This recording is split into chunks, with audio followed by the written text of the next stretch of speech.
আমি কিন্তু গরমের জন্য বাইরে চলে এসেছি বসে থাকতে।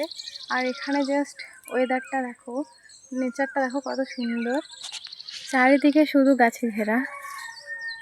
বিশেষভাবে যেটা আমার সব থেকে এখানে এসে ভালো লাগে সেটা হলো দেখাচ্ছি তোমাদের। অবশ্যই তোমরা অনেকবার দেখেছো আমার ভিডিওতে, আমি এই গাছটার সামনে এসে দাঁড়িয়েছিলাম। এটা আমার হাতে লাগানো গাছ আর কি।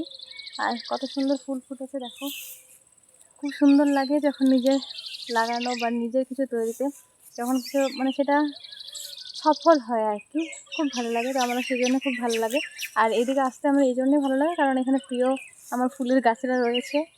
আর ভালো লাগে সবুজ গাছ, ফুল নানা রকমের, খুব ভালো লাগে সত্যি। আর একটা জিনিস যেটা আমার সব থেকে বেশি ভালো লাগছে সেটা হচ্ছে এই যে লাল ফুলগুলো ওইখান থেকে জাস্ট এতটা সুন্দর দেখাচ্ছিল, কিছু বলার নেই।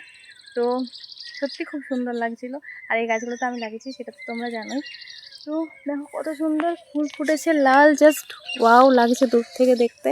আর দেখো এরা এখানে কিভাবে দৌড়াচ্ছে, যেন রেস কম্পিটিশন চলছে। তো গাইস, তোমরা কি আমার আওয়াজ ছাড়াও এখানে কিছু শুনতে পেয়েছো? যদি পেয়ে থাকো তাহলে অবশ্যই কমেন্ট করে জানিও। তো কে কে এরকম ভাবে সকাল থেকে ঘুরে বেড়াও? कौन है ये लोग? তাও এই সবুজ গাছপালা দেখার জন্য। कहाँ से आते हैं? সত্যি বলবো আসলে আমি এখানে ঘুরতে আসিনি, আর ঘরে প্রচণ্ড গরম লাগছিল, তাই এখানে কিন্তু আমি পড়তে এসেছি। গাছের তলায় আমি আর ভাই বসে বসে পড়ছিলাম। এখন কিন্তু পড়তে বসিনি এখনও। তো ভাবলাম একটু ভিডিও করে নিই। তো ভিডিও করা হয়ে গেলে কিন্তু আমি পড়তে বসবো। তো টাটা।